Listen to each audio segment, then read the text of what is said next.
you with a letter with which to convince Lutz to join your party.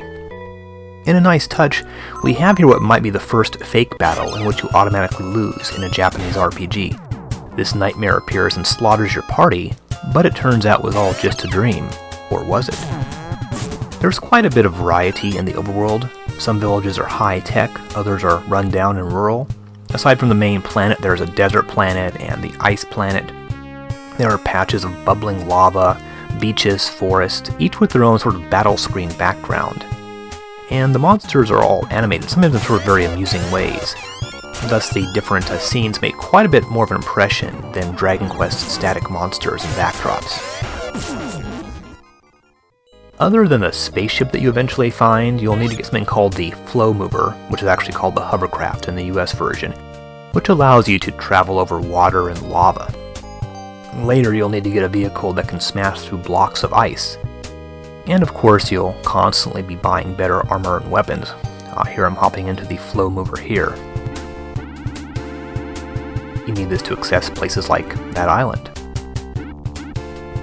Much like Ultima 3 and Dragon Quest, not all equipment can be used by all characters. Meow requires special equipment, and Lutz, the magic user, much like the princess in Dragon Quest 2, needs robes and wands and such. Another cool moment, Lutz has a one-on-one magic battle with a master magician, who naturally lives in the bottom of the dungeon. Lutz, by the way, is one of the sort of typical magic users, virtually useless at first, but once leveled up with good armor and more magic points, he becomes much more useful. Still, spells consume enough points that you will often find yourself sort of reserving them for boss battles. And of course, one great thing about the game is all the monsters. All these huge, colorful, animated, and almost always super cool monsters. Much of the game's appeal is due to Riko Kodama's design and characters. Phantasy Star demonstrates there was some major talent at Sega working on console games. Phantasy Star was conceived by Kotaro Hayashida, who had also worked on Alex Kidd and Zillion. The game was programmed by Yuji Naka, who later went on to games like Sonic the Hedgehog. Still, Phantasy Star is very much a product of its time. One of the weaknesses is the combat. Unlike Dragon Quest, you can only face one kind of enemy at a time. You can't select which enemy you want to attack, and your characters will simply choose a random enemy. This means you'll often find yourself sort of whittling down the group of enemies' health, rather than actually concentrating on taking them out one at a time. The combat is very simple. It's mostly a matter of hitting the attack button over and over again. Magic is pretty limited. Lutz has some spells, fire, wind, and lightning, but they consume too many points to use all the time, and there are also a few very basic support skills. Despite the elemental properties of Lutz's magic, enemies don't really seem to have any specific weaknesses. There's only one status ailment. A party member can become temporarily bound up and can't move. The items don't really factor much into battle. In other words, despite the 4-character party, combat seems sort of halfway between Dragon Quest 1 and Dragon Quest 2. Now, while the 3D dungeons look great, they can become repetitive. Every dungeon looks the same, only the colors change. Oh, here I'm finally going into that one prison I couldn't get into earlier.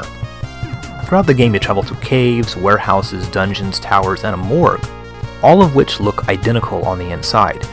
Unfortunately, this lack of variety in dungeons makes them become sort of a bit of a drag, especially because there's just so darn many dungeons in this game. This right here was actually a prison, but it looks kind of like every other dungeon in the game.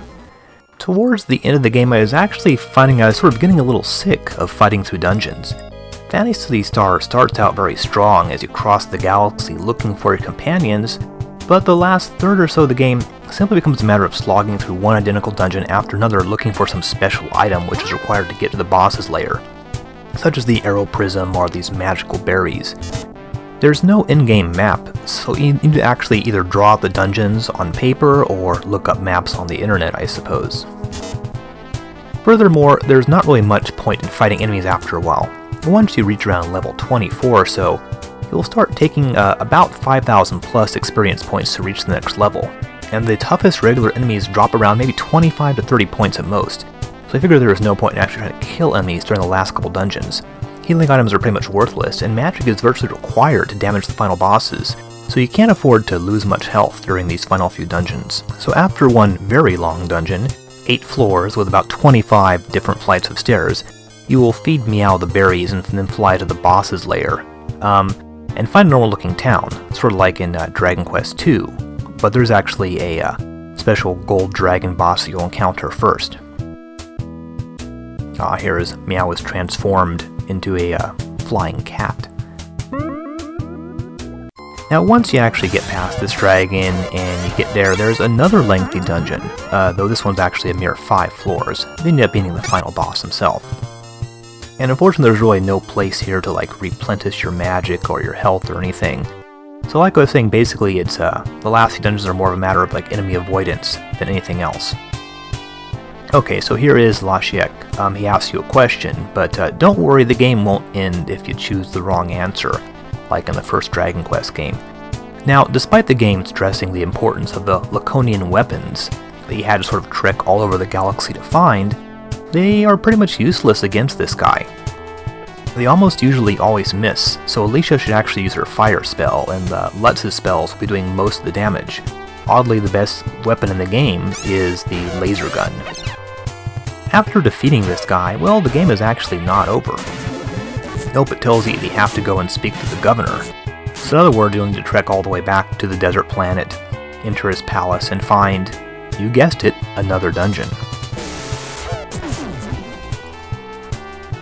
There are about 25 dungeons in this game, and while they look great, I mean, eventually I think you will sort of get tired of drawing all those damn maps. So if Lashiek seemed a little bit sort of uneventful and anticlimactic, that's because there is of course one final boss, Dark Force.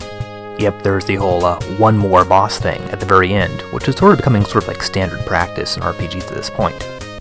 So Phantasy Star is a great game, people love it, and with it Sega proved they could create a title that would rival almost anything on Nintendo's system.